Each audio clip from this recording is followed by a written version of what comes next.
கடமையை காத்து கொள்றதுல விழிப்பா இருக்கணும். நம்ம எல்லாருக்கும் ஒரு கடமை இருக்கு. தேவன் நமக்கு கொடுத்த வேலையில நம்ம அந்த வேலையை சரியா செய்யறதுக்கு நம்ம விழிப்பா இருக்கணும்.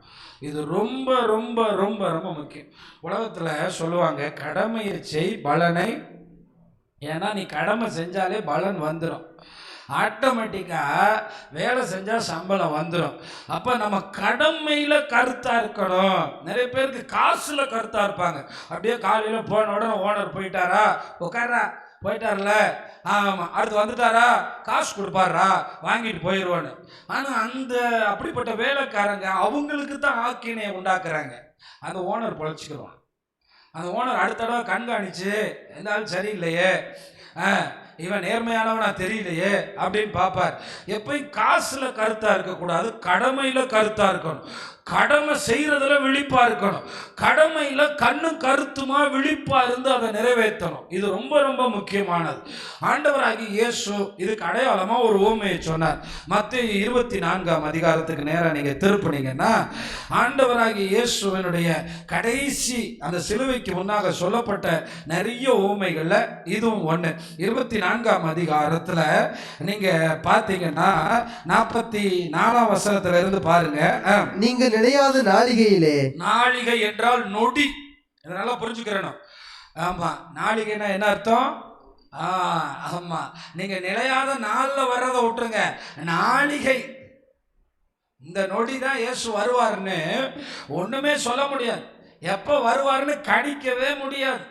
அதனால சொல்றேன், நிறைய பேர் நினைச்சாங்க கொரோனா வந்துருச்சு, இயேசு வந்துருவார், நம்ம எல்லாம் பறந்துருவோன்னு. இன்னும் நீங்கெல்லாம் 2000 பார்க்காத தலைமுறைங்க இங்க நிறைய பேர் இருக்கீங்க. நாங்க 2000 வருஷம் பிறக்கும் போது சபையில சொன்னாங்க, அடிச்சு சொன்னாங்க, இந்த வருஷம் இயேசு வந்துருவாருன்னு. ஏன்னா 2000 ஆபிரகாம் வந்தார், 2000 இயேசு வந்துட்டார், 3 இங்க நிறைய பேர் பிறந்திருக்கவே மாட்டீங்க. அவன் ஏன் வரல தெரியுமா? ஒருவரும் கேட்டு போகாம தாமதிக்கிறார் என்று சொல்லுகிறபடி அவர் தம்முடைய வாக்குத்தத்தத்தை குறித்து தாமதமாயிராம எல்லாரும் ரட்சிக்கப்படணும்னு சொல்லி, கருவுல இன்னும் கொஞ்சம் பேர் பிறக்கல, அவங்களும் பிறக்கட்டும்னு சொல்லி அவர் காத்திருந்தார். அப்ப இங்க இருக்கிற தேவனுடைய பிள்ளைகள் அவர் எவ்வளவு நம்ம மேல அக்கறையா இருக்கார். அப்படிப்பட்ட ஆண்டவர் நினையாத நாளிகையில வருவாராம். அதனால நம்ம ஓனர் எப்ப வேணாலும் வருவார். சாயங்காலம் சம்பளம் கொடுக்க வர்ற மாதிரி இல்லை. அவர் காலையில வரலாம், நடுராத்திரி வரலாம், இல்ல சேவல் கூவும் போது வரலாம், எப்ப வேணாலும் வரலாம். அதனால நீங்க ஆயத்தமா இருங்க அப்படின்னு சொல்ற ஆண்டவர் ஒரு உவமையை சொல்றார், கேளுங்க. ஏற்ற வேளையில தன் வேலைக்காரருக்கு போஜனம் கொடுத்து அவர்களை விசாரிக்கும்படி எஜமான் வைத்த உண்மையும் விவேகமும் உள்ள ஊழியக்காரன் யாவன். நல்ல கவனிங்க, ஆண்டவர் என்ன இந்த சபைக்கு வச்சிருக்காரு. நான் ஏற்ற வேளையில உங்களுக்கு ஆகாரம் கொடுக்கணுமா, ஏற்ற வேளையில உங்களுக்கு தேவையான ஆவிக்குரிய போஜனத்தை கொடுக்கணுமா. இது மாதிரி ஆண்டவர் ஒவ்வொரு பிள்ளைகளுக்கும் ஒரு வேலையை கொடுத்துட்டு போயிருக்காராம். நிறைய பேர் சபைக்கு வந்ததுல இருந்து எனக்கு என்ன வேலைன்னே தெரியாம உட்கார்ந்து இருக்கு. ஆண்டவர் கணக்கு கேட்பாராம். அவர் கடைசியா சொன்ன 3 உவமையை உங்களுக்கு சொல்லவா? இந்த உவமை 10 கன்னிகைகள் உவமை, 5 தாளந்து, 2 தாளந்து, 1 தாளந்து உவமை. இந்த 3 உவமையிலையும் திரும்ப என்ன செஞ்சிருக்க, உனக்கு நான் கொடுத்துட்டு போன பொறுப்பு என்ன, உனக்கு நான் கொடுத்துட்டு போன வேலையில நீ என்ன செஞ்சிருக்க. இப்ப ஒரு உதாரணத்துக்கு, ஒரு பெரிய பணக்காரர் அவருடைய கம்பெனியை இந்த பிரதர்கிட்ட கொடுத்துட்டார். அவர் போயிட்டாரு, இந்த கம்பெனியை நீ பாத்துக்கப்பான்னு. கல்லாப்பேட்டியில வர்றதெல்லாம் அவர் எடுத்துட்டு போய் அவர் வீட்டுல உட்காந்து சாப்பிட்டுட்டே இருக்காரு. வந்த வேலைக்காரங்களுக்கு காசே கொடுக்கறது இல்ல. கம்பெனி என்ன ஆகும்? அவங்க நிறைய கிறிஸ்தவங்க என்ன நம்பி ஒரு பொறுப்பு இருக்குயா, அந்த பொறுப்புக்கு நான் உண்மையா இருக்கணும், சபைக்கு எனக்கு பொறுப்பு இருக்கு. இவங்க சொல்லுவாங்க, அது அவங்க கூட்டம் தொடங்கட்டுப்பா, நம்ம என்ன போவோம் லேட்டா. அப்போ உன் கம்பெனியில 4 பேர் வேலை பார்க்குறவன், நீங்க ரொம்ப கஷ்டமா 4 வேலை பிடிச்சி வச்சிருக்கீங்க. அவன் சொல்றான், ஓனர் கிடக்காண்டா, நம்ம 2 மணி நேரம் கழிச்சு போவோம், அவன் ஏதாவது வேலை செய்யட்டும். அப்படி சொன்னா நமக்கு எப்படி வலிக்கும்? ஆண்டவர் இன்னைக்கு அவர் 3 வருஷம் 33 வருஷம் இந்த பூமியில இருந்து வேலை முடிச்சுட்டு நம்மளை நம்பி கொடுத்துட்டு போயிருக்காராம். நம்ம தான் எல்லாரையும் விசாரிச்சு காப்பாத்தி அவங்களை ஆண்டவருக்குள்ள நடத்தணுமா. நம்மளை ரட்சித்தது இன்னொருத்தரை ரட்சிக்க, நம்மளை விடுவித்தது இன்னொருத்தரை விடுவிக்க, நம்மளை ஆசீர்வதிச்சது இன்னொருத்தரை ஆசீர்வதிக்க. இன்னைக்கு நிறைய பாஸ்டர்மாருங்க காணிக்க கொடுங்கன்னு பேசுறாங்க. ஆனா ஏழைகளுக்கு உதவி செய்யுங்கன்னு பேசுறதே இல்லையே. ஏன்? அவங்க வயிறு மட்டும் நல்லா இருந்தா போதும். இன்னைக்கு பார்த்தீங்களா எப்படிப்பட்ட உபதேசங்கள் வந்துருச்சுன்னு? பேசவே மாட்டாங்க. தசமபாகம் கொடு, காணிக்கை கொடு, அதை மட்டும் கொடு, நல்லா கொடு அப்படின்னு சொல்லிட்டு போயிடுறாங்க. ஆனால் தேவன் நம்மளை ஒரு பொறுப்போடு வச்சிருக்கார். இங்கே இருக்கிற எல்லார்ட்டையும் ஆண்டவர் வந்து கணக்கு கேட்பார். எஜமானுக்கு நஷ்டத்தை உண்டாக்குறவர்களா நம்ம மாறி போயிடக்கூடாது. உண்மையும் விவேகமும் உள்ள ஊழியக்காரனா இருக்கணும். இந்த சபை அவருடையதை நினைச்சு வேலை செய்யணும். ஆனால் இங்கே நிறைய பேர் இருக்காங்க. எப்படின்னா, காலையில் சர்ச்சுக்கு வந்துட்டு மறுபடியும் விழிப்பு ஜெபத்துக்கு வந்தோம்னா நமக்கு கஷ்டம் இல்லையா, அதனால இன்னைக்கு நைட்டு ஒரு கூட்டம் இருக்கனால காலையில் கட்டடிச்சிருவோம்.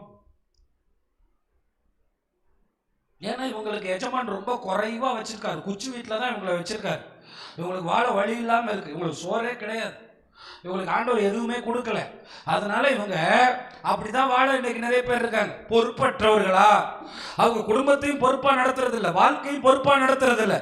அவங்களுக்கு ஏன் பொறுப்பு வர மாட்டேங்குது? உண்மையுள்ள என் தேவனுடைய வீடு, என் தேவனுடைய காரியம், என் தேவனுடைய உணர்வு, என் தேவனுடைய நோக்கம். அதான் நான் சொல்கிறேன். இங்கே நான் என் பிள்ளைங்கிட்ட கேட்டேன் சண்டே கிளாஸில், நீங்களாம் எப்படா பிறந்தீங்கன்னு. எல்லாருமே 2000க்கு மேலேன்னு சொன்னாங்க. அப்போ ஏன் ஒரு 2000 வரலன்னு எனக்கு புரிஞ்சிருச்சு. அவர் இவர்களுக்கும் பரலோகத்தை ஆயத்தப்படுத்துறாரு. அந்த உணர்வோடு உண்மையாக வேலை செய்யணும். அதுதான் தேவன் எதிர்பார்க்கிறது. ஒரு தகப்பனுக்கு 2 குமாரர்கள் இருந்தாங்க. அப்போ மூத்த குமாரன்ட்ட சொல்கிறாரு, நம்ம தோட்டத்தில் போய் வேலை செய்ப்பா அப்படின்னு. முடியாது அப்படின்னு சொல்லிட்டான். மூத்த குமாரன் சொல்லிட்டா முடியாது, நான் போக முடியாது. இளைய குமாரன் சொல்றாரு, நீ போய் வேலை செய்டா அப்படின்னு சொல்றாரு. அப்பா நான் போறேன்ப்பா அப்படின்னு சொல்றா. உடனே அப்பா நினைச்சிட்டு தோட்டத்துக்கு போறாரு. மதியான நேரத்துல என்ன நடக்குதுன்னு அவர் நினைச்சிட்டு போனது இளைய குமாரன் தான் தோட்டத்துல இருப்பான், வேலை செய்வான்னு பார்த்தா இளைய குமாரன் எங்கேயோ போயிட்டான். இன்னைக்கு நிறைய பேர் இங்க வந்து பாஸ்டர் அப்படியே பாவுலா, ஆமா நாங்க அப்படியே ஆராதிக்கிறோம், ஆண்டவருக்கு உண்மையா இருக்கிறோம். ஆண்டவர் பார்க்கிறாரு, நீ ஆண்டவருக்கு உண்மையா இருக்கிறதுல எவ்வளவு கவனமா இருக்கிறீங்க. உள்ளேன் ஐயா மாதிரி சொல்றேன், ஐயா நான் தோட்டத்துக்கு போறையான்னு. ஆனா ஐயா தோட்டத்துக்கு போறேன்னு சொன்னவன் தோட்டத்துல இல்லை. அப்பா போக முடியாதுப்பா, அதெல்லாம் செய்ய முடியாது. ஆனா போகும்போது யோசிச்சு பார்க்குறான், நம்ம அப்பா தோட்டத்தில் வேலை பார்த்தா திராட்சை கொலை விளையும், திராட்சை கொலை விளைஞ்சா லாபம் கிடைக்கும், அந்த லாபம் கிடைச்சா நமக்கு தான் ஆசீர்வாதம். அவன் யோசிச்சு பார்க்குறான். அதனால அப்பா கிட்ட வரமாட்டேன்னு சொன்னவன் அவன் நேர போய் தோட்டத்தில் நின்று வேலை செய்கிறான். இந்த இடத்துல அவருடைய தோட்டத்தில் வந்து ஜெபிச்சுட்டு போகிற ஒருத்தனை சும்மா அனுப்புவாராங்க. அப்போ சபையை குறித்து ஒரு கரிசனம் உள்ளவங்களா இருக்கணும். எனக்கு இந்த சபையில் பொறுப்பு இருக்குன்னு நினைக்கணும். எனக்கு தேவன் என்னை அழைச்சதுக்கு ஒரு நோக்கம் இருக்கு. திருநெல்வேலி மாவட்டத்தில் ஒரு இஸ்லாமிய சமூகத்தை சேர்ந்த ஒருத்தனுக்கு முகமுகமா இயேசு தரிசனமாகி சொன்ன வார்த்தை, உன்னை போல இஸ்லாமியர்கள் அநேகரை நான் தேடுறேன், அதுக்காக தான் உன்னை நான் தெரிந்து கொண்டிருக்கேன். நீ தைரியமா எனக்கு இயேசு என்னை பத்தி நீ பேசுறதுக்கு நான் தெரிந்து கொண்ட பாத்திரம்னு சொன்னார். அவர் ரட்சிக்கப்பட்டு 15வது நாள்ல அவங்க அம்மா ரட்சிக்கப்பட்டாங்களா? அவங்க அம்மா ரட்சிக்கப்பட்டு ஒரே மாசத்துல அவங்க பாட்டி ரட்சிக்கப்பட்டாங்களா? அவங்க பாட்டி ரட்சிக்கப்பட்டு சில மாதங்கள்ல சுத்தி உள்ளவங்களாம் ரட்சிக்கப்பட்டாங்களா? ஜமாத்துல கூட்டிட்டு போய் அவரை வச்சு, நீ இப்படி செய்யறது நல்லது இல்ல, உன் மேல கடுமையான நடவடிக்கை எடுப்போம் அப்படின்னு சொன்னபோது அவர் சொன்னாரா, நான் இயேசுவை பார்த்தேன், இயேசுவனுடைய சத்தத்தை கேட்டேன், அவருடைய வேதத்தை படித்தேன், அவர் உண்மைன்னு புரிஞ்சுக்கிட்டேன். நான் பாவியா வாழ்ந்தேன், நான் ஒரு நாளைக்கு 5 தடவை இல்லை அதுக்கு மேலையும் தொழுகை செய்தேன். ஆனால் என்னுடைய உள்ளம் எல்லாம் கபடா இருந்தது, கேடா இருந்தது, தீயவைகளை செய்தேன். இப்பொழுது என்னை இயேசு பரிசுத்தப்படுத்தி இருக்கிறார், இதை நான் சொல்லுவேன் என்று. உடனே அவனுடைய 12th முடிஞ்ச உடனே மைனாரிட்டி கோட்டாவில் ஒரு இஸ்லாமிய காலேஜில் கொண்டு போய் சேர்த்துட்டாங்களாம். இவன் தொழுகவே போகாததை தெரிஞ்சுக்கிட்ட அவனை அவங்களுடைய வாத்தியார்கள்லாம் கூப்பிட்டு, சொந்தக்காரன் கூப்பிட்டு, என்ன தம்பி நீ தொழுகவே போகலையே, நீ என்ன இயேசுவை ஏத்துக்கிட்டியா, சபைக்கு போக ஆரம்பிச்சிட்டியா, சர்ச்சுக்கு போக ஆரம்பிச்சிட்டியான்னு கேட்டாங்களாம். ஆமா, இப்ப எல்லாருக்கும் முன்னாடி கேட்கிறாங்க. ஒரு பெரிய விசாரணை செய்யறது, மறுத்து நோ சொல்லிடலாமான்னு சொன்னா உள்ள இருந்து ஆவியானவர் சொல்றாராம், என்னை மறுதளிக்கவா போற, இந்த கோர்ஸ்ல நீ படிக்காட்டாலும் பரவாயில்ல, என்னை மறுதளிச்சிடாத, எனக்கு உண்மையாரு, நான் உன்னை பார்த்துக்கிறேன். ரொம்ப பெரிய சவாலா. ஆனால் தைரியமாக சொல்லிட்டாரு, ஆமாங்க இயேசுவை தான் தேடி போவேன், நீங்கள் என்னை இந்த காலேஜிலேருந்து விளக்குனாலும் நான் இந்த இயேசுவை தான் பின்பற்றுவேன், நான் அவருக்கு உண்மையாக இருப்பேன். அந்த விவேகமான ஊழியக்காரனை தேடி தான் இயேசு வரப்போறாரு. உங்களுக்கு தெரியுமா? அதனால அவர் இன்னைக்கு அந்த சமுதாயத்தை நோக்கி தைரியமா இயேசுவை பற்றி பேசிட்டு இருக்காரு. இயேசுவை பற்றி பேசுகிற இந்த சாட்சிகள்லாம் நீங்கள் கேட்டிருக்கீங்களா? அப்படிப்பட்ட தேவன் உங்களை தெரிந்து கொண்டதனுடைய நோக்கம் ஏற்ற வேளையிலே உங்களை சுற்றி இருக்கிறவனுக்கு சுவிசேஷம் என்கிற ஆகாரத்தை கொடுக்கும்படி, உன் வீட்டில் இருக்கிறவனுக்கு சுவிசேஷம் என்கிற ஆகாரத்தை கொடுக்கும்படி, கடவுளை அறியாமல் தற்கொலைக்கு போகிறவனுக்கு அந்த ஆகாரத்தை கொடுக்கும்படி, ஏற்ற வேளையிலே வசனத்தை அவனுக்கு சொல்லிக் கொடுக்கும்படி, ஏற்ற வேளையிலே கடவுளை அவனுக்கு சொல்லிக் கொடுக்கும்படி ஒரு வேகமான உண்மையான வேலைக்காரனா கர்த்தர் நம்மளை வச்சிருக்காரா. அடுத்த வசனத்துல பாருங்க, எஜமான் வரும்போது அப்படி செய்கிறவனாக காணப்படுகிற ஊழியக்காரனே பாக்கியவான். அப்படி நீங்க செஞ்சீங்கன்னா அவன் தான் பாக்கியவான் என்று கர்த்தருடைய வார்த்தை சொல்லுது. இதையே மார்க் எழுதும்போது எப்படி எழுதுறாரு? மார்க் 13ஆம் அதிகாரம் 34 இருந்து வாசிச்சு பாருங்க. மார்க் 13:34 இருந்து வாசிச்சு பாருங்க வேகமா.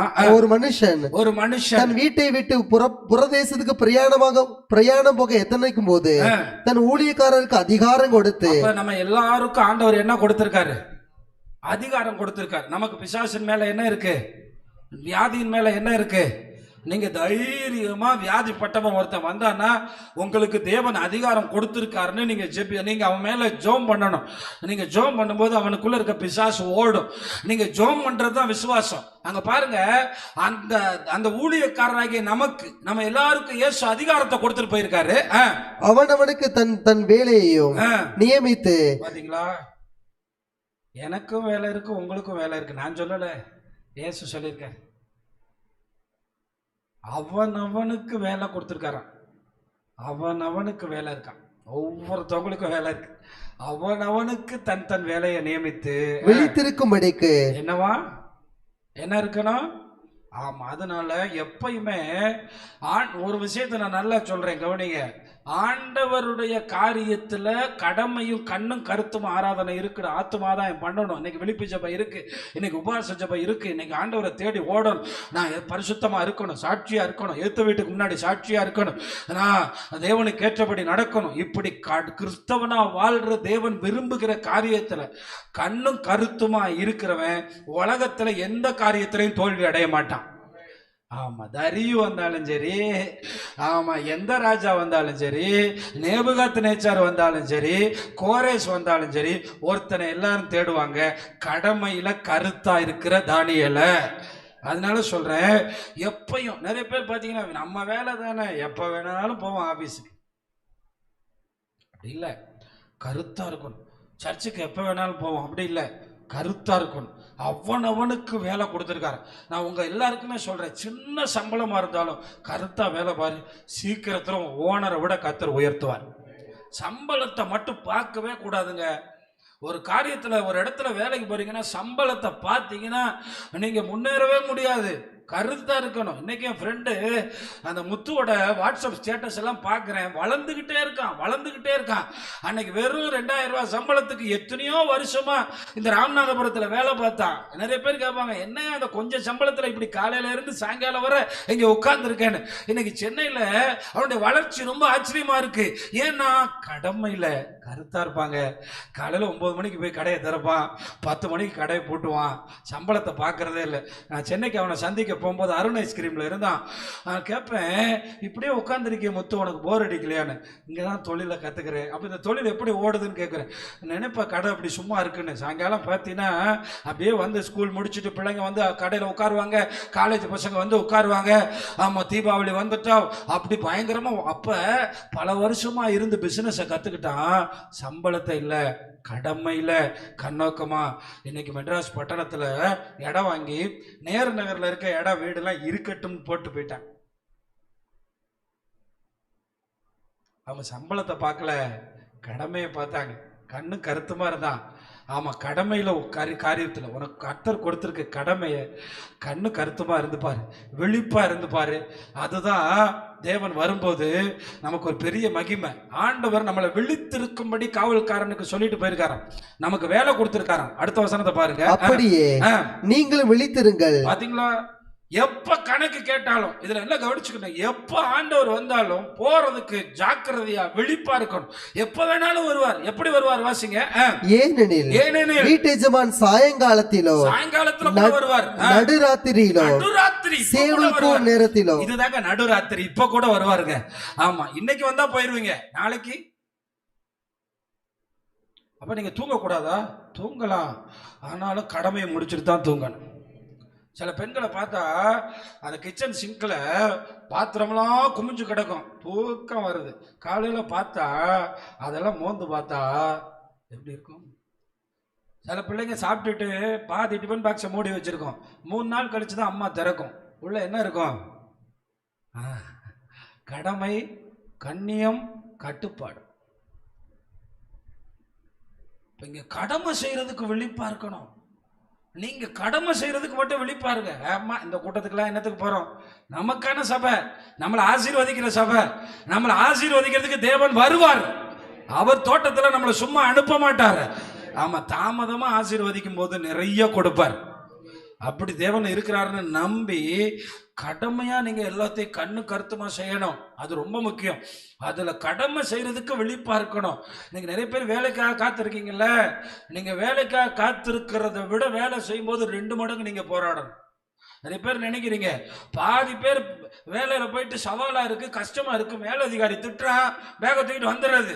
நிறைய பேர் நினைச்சிட்டு இருக்காங்க வாழ்க்கை ரொம்ப ஈஸியானதுன்னு. அப்ப என்ன கவனிக்கணும்? கடமை செய்யறதுக்கு நீங்க தயாராகணும். எதையும் செய்யறதுக்கு ஒண்ணு ஒப்பு கொடுக்கணும். அந்த கடமைக்கு நம்மள திடீர்னு கொண்டு போய் மெட்ராஸ்ல போட்டுருவான், திடீர்னு ஆந்திரால போடுவோம். எல்லாத்துக்கும் ரெடியா இருக்க வேண்டியது இருக்கு.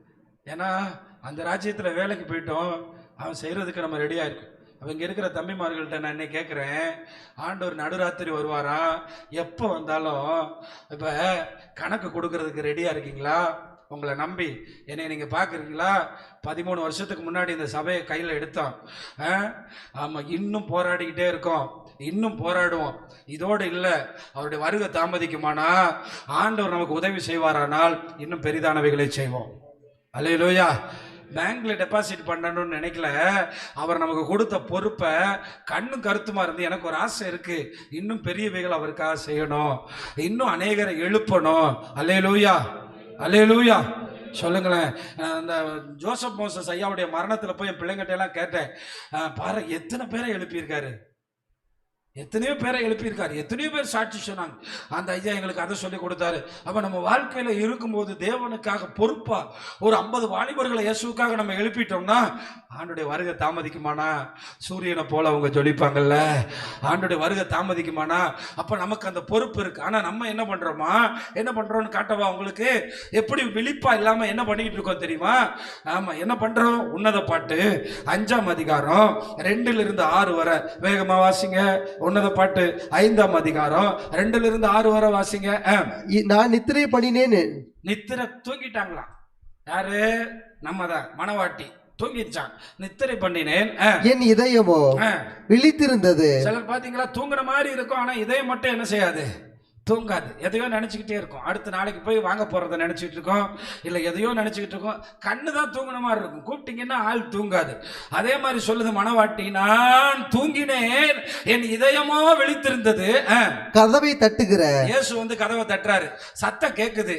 கதவை தட்டுகிற சத்தத்தை கேட்டேன். என் சகோதரியே, ஆண்டவர் கூப்பிடுறாரு, என் சகோதரியே, என் பிரியமே, என் பிரியமே, என் புறாவே, என் புறாவே, என் உத்தமையே, என் உத்தமையே, கதவை திற. ஆண்டவர் உங்களை பார்த்து கூப்பிடுறாரு.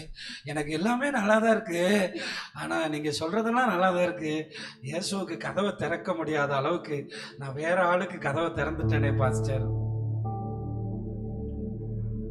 யாருக்கு கதவை திறக்க முடியலையா? எனக்கு அவர் சத்தம் கேட்குது, அவர் கூப்பிடுறது கேட்குது, புறாவேன்னு கூப்பிடுறாரு. என் மனசெல்லாம் அவர் நினைப்பா இருக்கு, அவர் நல்லவர்னு சொல்றேன், ஆனா எனக்கு அவருக்காக திறக்க முடியலையே பாஸ்டர், நான் வேற எதுலயோ சிக்கி இருக்கேனே. எனக்கு அவர்னா ரொம்ப ஆசையா இருக்கு, எனக்கு அவர்னா ரொம்ப பிடிக்கும், உங்களுக்கு தெரியுமா?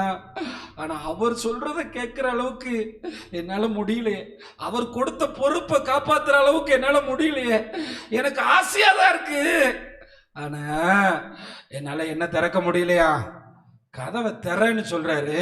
அப்ப கதவை திறன்னு சொல்லும்போது ஆண்டவர் சொல்றாரு, நான் நடுராத்திரியில் உன்னை தேடி வந்திருக்கேனா, அதனால என் தலையெல்லாம் பனியில் நனைஞ்சிருக்கு. நான் நைட்டு உன்னை தேடி வந்ததுனால, காட்டு வழியா வந்தனால என் தலையெல்லாம் பனியும் என் தலைமயிரெல்லாம் தூரல்லையும் நனைஞ்சிருக்கு. வேகமா கதவை திறந்து என்னை உன் வீட்டுக்குள்ள அழைச்சிட்டு போவியா அப்படின்னு கூப்பிடுறாரு. நீங்க உண்மையை சொல்லுங்க, தேவன் கொடுத்த பொறுப்பை செஞ்சு தேவன் எப்ப கூப்பிட்டாலும் கதவை திறக்கிறதுக்கு, ஆமா, ஆனா ஜெபம் பண்ணும்போது தான் தூங்கினேன், சோத்திரம் சொல்லிக்கிட்டே தான் படுத்திருக்கேன், ஆனா அவர் கதவை தட்டும் போது கதவை திறக்க முடியல. இன்னைக்கு ஆண்டவர் சொல்றாரு, தேவன் கொடுத்த பொறுப்பை செய்யாம தூங்குறவனுக்கு ஆண்டவர் தட்டுற சத்தம் கேட்கும், ஆனா எந்திரிச்சு திறந்து அவரோட வருகையில போக முடியாது. ஏன்னா அவங்க அந்த பொறுப்பை உண்மையும் விவேகமா செஞ்சு முடிக்கல. உண்மையை சொல்லுங்க, எத்தனை பிரசங்கத்தை கேட்டுட்டு மனம் திரும்பணும், கதவை திறக்கணும்னு நினைக்கிறோம்? எத்தனை கூட்டத்துக்கு வந்துட்டு மனம் மாறணும்னு நினைக்கிறோம்? ஆனா வெளியே நின்று ஆண்டவர் எதுல நின்று தட்டுறாராம்? பனியோட நிக்கிறாராம். அவர் தலை சாரல்ல நனைஞ்சிருக்கான். திறந்து அவரை வாங்கன்னு உள்ள கூப்பிட முடியல. அந்த அளவுக்கு நம்ம பிஸியா இருக்கோம், அந்த அளவுக்கு நம்ம கமிட்மெண்டா இருக்கோம், அந்த அளவுக்கு நிறைய பொறுப்புகள்ல மாட்டிக்கிட்டோம், அந்த அளவுக்கு நிறைய படிப்புகள்ல மாத்திட்டோம். இப்ப அவருக்கு பொறுப்பு, அவர் கொடுத்த பொறுப்பை தூக்கி அந்த அலமாரில மாற்றா, அவர் கொடுத்த பொறுப்பை தூக்கி அங்கிட்டு போயிடா, அவர் வருவாரு மறந்துட்டோம். ஆசைதான் கதவை திறக்கணும்னு. ஆனா என்ன பண்ண முடியலையா? கதவை திறக்க முடியலையா? இதை எனக்கு படிக்கும்போது வெளியே அவர் நிற்கிறாரு, நான் உள்ள நிற்கிறேன். இன்னைக்கு பல நேரம் தட்டுறாரு, நனைஞ்சிட்டு வந்திருக்கேப்பா, திறப்பா, உனக்காக மலையில நனைஞ்சிட்டு வந்தப்பா, எனக்கு கதவை திறந்து விடுப்பா, உனக்காக சிலுவையில் ரத்த சிந்தனப்பா, என்னை நம்பி கதவை திறப்பா, என்னை நம்பி நான் கொடுக்குற இந்த பொறுப்புல நீ உண்மையா இருப்பா கேட்கிறார். அடுத்த வசனத்தை பாருங்க வேகமா. என் வஸ்திரத்தை கலற்றி போட்டேன், நான் எப்படி அதை திரும்பவும் உடுப்பேன்? அந்த அம்மா சொல்லுது, நான் நைட் ட்ரெஸ் போட்டுட்டு படுத்துட்டேன், இப்ப எந்திரிச்சு உங்களுக்கு கதவை திறக்க முடியாது. அடுத்து என்ன சொல்லுது பாருங்க, என் பாதங்களை கழுவினேன், நான் ஏற்கனவே கால்லாம் கழுவி வேற கமிட்மெண்ட்ல போயிட்டேன், அதனால இப்ப எந்திரிச்சு கதவை திறந்தா என் கால்லாம் என்ன ஆயிரும்? அழுக்காயிரும். நான் வேற இதுல மாட்டிட்டேன், நான் படுத்துட்டேன். இப்போ எனக்கு அந்த அளவுக்கு நீங்க ஒண்ணு முக்கியம் இல்ல, அந்த அளவுக்கு நீங்க எனக்கு முக்கியம் இல்ல. எனக்கு 1000 வேலை இருக்கு, எனக்கு 1000 பிஸி இருக்கு. உண்மையை சொல்லுங்க, இங்க இருக்கிற எத்தனை பேர் நம்ம அப்படி இருக்கிறோம்? ஆண்டவர் கொடுத்த பொறுப்புல உண்மையா இருக்கிறதுக்கு நீங்க வெளிப்பா இருக்கீங்களா? இன்னைக்கு ஆண்டவர் கேட்குறேன், என்னால் கதவை திறக்க முடியல, நம்ம சொல்கிறோம்ல, அதே மாதிரியே பதில் வருது. இப்போ ஆச்சரியமான காரியத்தை பாருங்க, நான் எப்படி அவைகளை திரும்பவும் அழுக்காக்குவேன் என்றேன். ஆண்டவருக்காக கதவை திறந்து விடுறதுக்கு இந்த அம்மாவுக்கு என்னவா, நான் எப்படி திரும்ப அழுக்காக்குவேன், எனக்கு கஷ்டமா இருக்கு அப்படின்னா மொத்தத்தில் அந்த அம்மா என்ன சொல்றா, என்னால் கதவை திறக்க முடியாது, நான் ஏற்கனவே கமிட்மெண்ட்ல மாட்டிட்டேன், என்னால உங்களுக்கு கதவை திறக்க முடியாது. இன்னைக்கு நிறைய பேரு சினிமாங்கிற கமிட்மெண்ட்ல இயேசுவுக்கு கதவை அடைச்சிட்டான், உலகம் என்கிற கமிட்மெண்ட்ல இயேசுவுக்கு கதவை அடைச்சிட்டான், பெருமைங்கிற கமிட்மெண்ட்ல இயேசுவுக்கு கதவை அடைச்சிட்டான். இன்னைக்கு ஆண்டவருடைய கடமையை செய்ய முடியாத அளவுக்கு இன்னைக்கு உலகத்தின் காரியங்கள் ஒன்ன மூட பண்ணிருச்சு. அதனுடைய காரியம் என்ன தெரியுமா? அவர் சொல்ற பாருங்க, என் கால் ஏற்கனவே கழுவி நீட்டா படுத்திருக்கேன், உங்களுக்காக கட்டில இருந்து கீழே கால் வச்சேன்னா கால் என்ன ஆயிரும்? ரொம்ப சுத்தக்காரியா இருப்பா போல, நான் மனவாட்டி ரொம்ப சுத்தமா இருப்பா போல, ரைட்டு. கால் ரொம்ப அழுக்காயிரும் சொல்றா பாருங்க. இப்ப பாருங்க, என் நேசர் தமது கையை கதவு துவாரத்தின் வழியாய் நீட்டினார். நான் வந்திருக்கேமா அப்படின்னு கையை துவாரத்தின் வழியா நீட்டுறார். அப்படின்னா என்ன அர்த்தம்? கதவை என்ன பண்ணு, திறந்து விடு. எனக்கு இதை படிக்கும்போது அப்படியே அந்த புத்தி இல்லாத 5 கன்னிகைகள் ஞாபகம் வந்துச்சு. எப்படி? திறந்து விடு, மணவாளன் வந்துட்டார், கதவை தர அப்படின்னு சொன்னா, அது பாருங்க, அவங்க படுத்தே கிடக்குறாங்க கட்டில்ல, ஆனா உள்ள யாருக்காக ஏங்குதான்? ஆனா உள்ள இயேசுக்கு தான் ஏங்குது, ஆனா வேற எங்கேயோ கமிட்மெண்ட் ஆயிடுச்சு. ஆண்டவர் கொடுத்த கடமையை தவறுற அளவுக்கு வேற எந்த கமிட்மெண்ட்லையும் போகக்கூடாது. கோடி ரூபா கொடுத்தாலும் எனக்கு அவருடைய கமிட்மெண்ட் முக்கியம். அவருடைய கடமை முக்கியம். ஏன்னா எவன் ஒருவன் எஜமானனுடைய கடமை முக்கியம்னு நினைக்கிறான். நான் இங்க நிறைய பேருக்கு கடமை கொடுத்துருக்கேன். 1 மணி நேரம் ஜெபத்தை மறக்கிற அளவுக்கு கமிட்மெண்ட்ல மாட்டிட்டு கதவை திறக்கிற ஆண்டவரே, எத்தனாம் தேதி பாஸ்டர் ஜெபம், எத்தனாம் தேதி திருவிருந்து, எத்தனாம் தேதி வெளிப்பு ஜெபம், எத்தனாம் தேதி, எனக்கு அவருடைய உள்ள பொங்குது. ஆனா என்னால எனக்கு அவரை நினைச்சா பொங்கி பொங்கி பொங்கி பொங்கி வருது. கதவு துவாரத்தில் அவர் கை தெரியுது. நான் போய் அந்த கையை பிடிக்கலான்னு பார்க்குறேன், ஆனால் முடியல. அதை விட வேற யாருடைய கையவோ பிடிச்சிட்டேன். கடைசியில் என்ன நடந்துச்சு தெரியுமா? அந்த அம்மா வந்தா, கதவை திறந்தா, பார்த்தா, ஆனால் என்ன நடந்துச்சு தெரியுமா? நேசரை காணோம். அடுத்த வசனத்தை வாசிங்க. என் நேசருக்கு கதவை திறக்க நான் எழுந்தேன். எந்திரிச்சா அவ பிஸியா இருக்கும்போது நேசர் வந்தாரு. நேசர் வரும்போது அவ பிஸியா இருந்தா கமிட்மெண்ட்ல. இப்ப நேசர் போயிட்டாரு. ஐயோ என்ன கொண்டு வந்துட்டோம், ஐயோ கதவை திறங்க மணவாளனே, கதவை திறங்க. மணவாளன் என்ன சொன்னார்? நான் உங்களை கோடி ரூபா கிடைச்சாலும் ஆண்டவருக்குரிய கமிட்மெண்ட்ல மிஸ் ஆகாதபடி பார்த்துக்கணும். நான் தான் சொல்றேன், பெரிய திட்டம் தரேன், ஆமா உங்களுக்கு சர்ச்சு கட்டி தரேன், உங்களுக்கு 1 கோடி ரூபா தரேன், எனக்கு வேணாண்டா, என் இயேசு எனக்கு போதும். அல்லேலூயா. நான் சொல்லுவேன், தைரியமா சொல்லுவேன், எனக்கு உன் பணமே வேணாயா. ஒருத்தர் கதவை தட்டும் போது நான் பறந்து போயிடணும். ஒருத்தர் கதவை தட்டும்போது அவர் செவ்வாய்க்கிழமை தட்டுவாரா, திங்கக்கிழமை தட்டுவாரா, அம்மா காலையில தட்டுவாரா, நைட்டு தட்டுவாரா, எப்போ தட்டுவார்? இப்போ நான் ஒருத்தர் 50,000 கொடுத்து வச்சிருக்கேன், எப்போ கேட்டாலும் தருவேன் அப்படின்னு நான் சொல்லியிருக்கேன். அவன் பாட்டுக்கு செலவு பண்ணிட்டு 500 ரூபா வச்சிருக்கான். நான் கூப்பிட்டு கேட்குறேன், நானும் 49,500 செலவு பண்ணிட்டேன்னு சொன்னா நான் விடுவேனா? ஆண்டவர் நமக்கு கொடுத்த பொறுப்புல, ஆண்டவர் நமக்கு கொடுத்த காரியத்துல கண்ணு கருத்துமா இருக்கணும். அதனுடைய முதல் படிதான் ஞாயிற்றுக்கிழமை ஆராதனை. இன்னைக்கு படிச்சவங்கன்னு சொல்லி லேட்டா வர்றாங்கல்ல, இவங்க வாழ்க்கையில ஏதாவது நன்மை இருக்கான்னு பாருங்க, அவங்க சந்ததிகளுக்கு ஏதாவது ஆசீர்வாதம் இருக்கான்னு பாருங்க, இந்த சாபங்கள்லாம் எங்கிருந்து வாங்கி கட்டுறாங்கன்னு பாருங்க. எஜமானுக்கு கதவை திறக்கிறதுக்கு இருந்தேன் பொங்கலை. ஆனா இங்க பாருங்க, எழுந்தேன், இதுக்கு இதெல்லாம் வாசிக்க நேரம் எல்லாம் 6ஆம் வசனத்துக்கு நேரம் வந்துருங்க. என் நேசருக்கு கதவை திறந்தேன். ரைட்டு வாசிங்க. என் நேசரோ இல்லை, போய்விட்டார். இந்த நிலைமை மட்டும் உங்களுக்கு வரவே கூடாது. அதுக்கப்புறம் சர்ச்சுக்கு வந்தேன், இயேசுநாதர் வந்துட்டு போயிட்டாராமே, சர்ச்சுக்கு வந்தேன் காணோம். ஆராதனைக்கெல்லாம் வர ஆசையா இருக்கு, ரோட்ல சொல்றது, இங்க சர்ச்சே இருக்காதே. விழிப்பு ஜெபம்லாம் எனக்கு ரொம்ப பிடிக்கும் தெரியுமா? எப்பயும் நான் நைட்டெல்லாம் செபிக்க விரும்புவேன் தெரியுமா? எனக்கு கதவை திறந்து விடணும் தெரியுமா? எனக்கு அவர்னா அப்படியே பொங்கும் தெரியுமா? எனக்கு பாட்டுனா பிடிக்கும் தெரியுமா? அவரை காணோம். என் நேசரேசுவை போல் எவரும் இல்லையே, அங்கும் இங்கும் தேடியும் நான் காணவில்லையே. போதும் நேரம் இல்லை. அவ ஒன்று சொல்றேன், புதுசா கல்யாணம் பண்ணியிருந்தாலும் உனக்கு அவர் தான் நேசர் தெரியுமா? உனக்கு ஏன் தெரியுமா சொல்றேன்? உனக்கு 80 வயசு 50 மனைவி போனாலும் இந்த நேசர் கைப்பிடித்தவர் கை எடுக்கவே மாட்டார். அல்லேலூயா.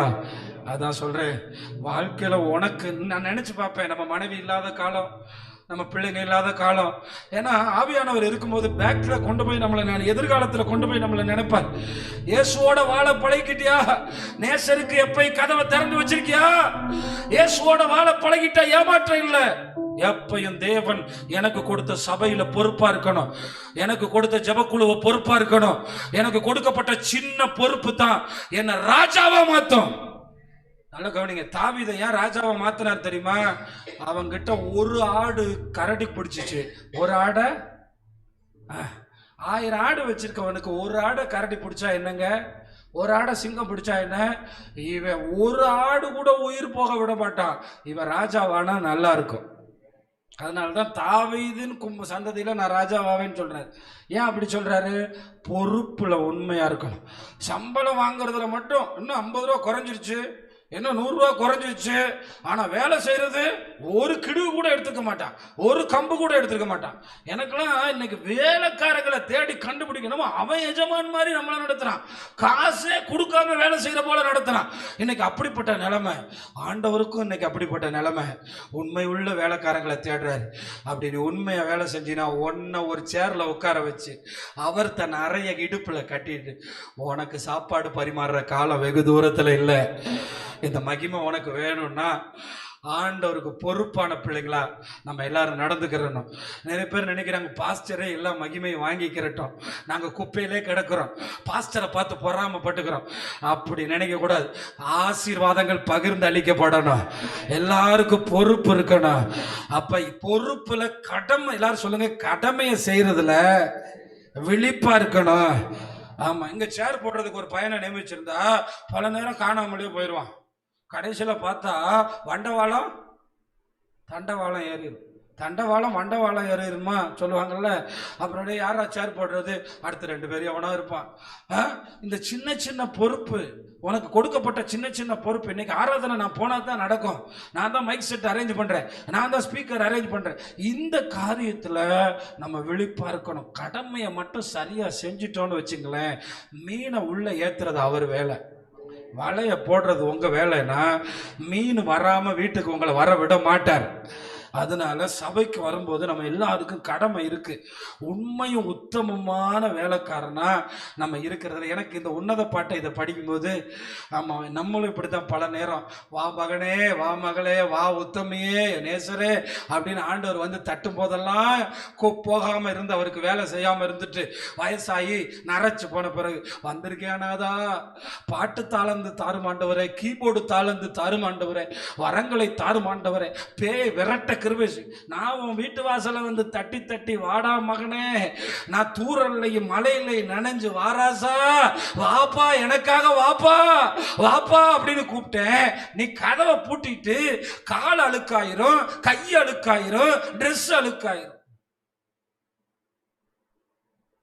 அப்படித்தானடா சொன்னேன். இப்ப நீ திறந்து அப்பான்னு கூப்பிடுற, ராஜான்னு கூப்பிடுற, நான் போயிட்டேனப்பா. அதனால ஆமா, பருவத்தையே பயிர் செய்யுங்க, காலத்தை பிரயோஜனப்படுத்திக் கொள்ளுங்க. அதனால்தான் ஆராதனையா விழிப்பா இருக்கணும், கர்த்தருடைய காரியமா விழிப்பா இருக்கணும். அங்க என்னமோ நமக்காக வர்ற மாதிரி அதிமுக கூட்டம் மாதிரி 200 ரூபா கொடுத்து கூட்டத்துக்கு வர்ற மாதிரி வரக்கூடாது. இந்த கடமைக்கு நீ நடந்து, யார் வராட்டாலும் உன் வீட்டில் நீ பைபிளை தூக்கிட்டு வர்றீல, எல்லாருக்கும் முன்னாடி ஒன்னதான் உயர்த்த போறாரு. யார் வந்தா வராட்டா, நான் தனியா போறேன்னு சொல்றீல்ல, யார் என்ன கேவலப்படுத்தினாலும் நான் போறேன்னு சொல்றீல்ல, நீ அந்த கடமையில உண்மையா இருந்து விழிப்பா இருக்க.